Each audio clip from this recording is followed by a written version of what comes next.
She wakes up to the cold, hollow realization that her entire existence has been a masterclass in self-erasure, proving that the more she gave, the less she actually mattered.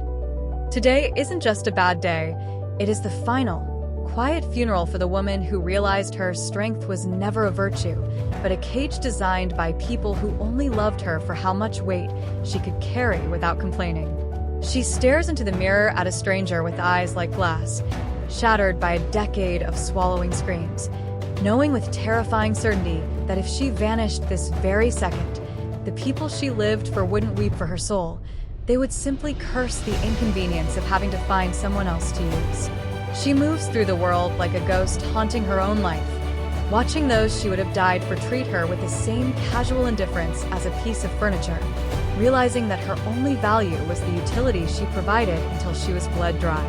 This is the suffocating realization that her life has been a long, slow suicide of the soul, committed for people who couldn't even describe her favorite color if their lives depended on it. She finally admits that her kindness was just a desperate, pathetic bribe for a love that was never going to arrive.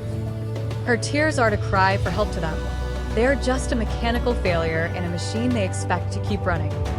By sunset, she has stopped praying for a better tomorrow because she finally understands the cruelest truth of all. The girl she used to be is dead, murdered by the good woman she was forced to become.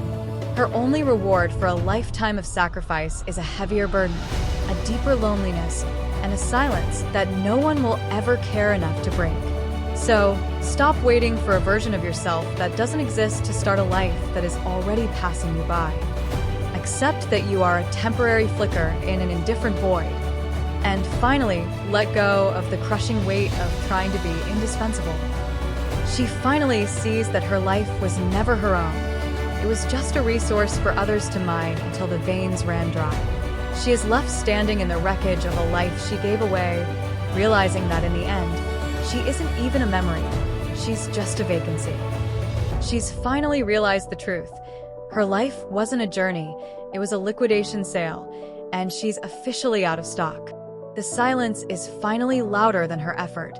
She has given everything away, only to realize she was never even part of the deal. If this hit a little too close to home, or if you felt this quiet gravity yourself, share, and post this to someone who needs a reality check. Comment below with your own suggestions or any solutions you've found for your problem. Let's talk about how to survive the silence together. If this shattered the illusion of the good woman you were forced to become, then share, and subscribe for more harsh realities, and comment below with your solutions for surviving the silence.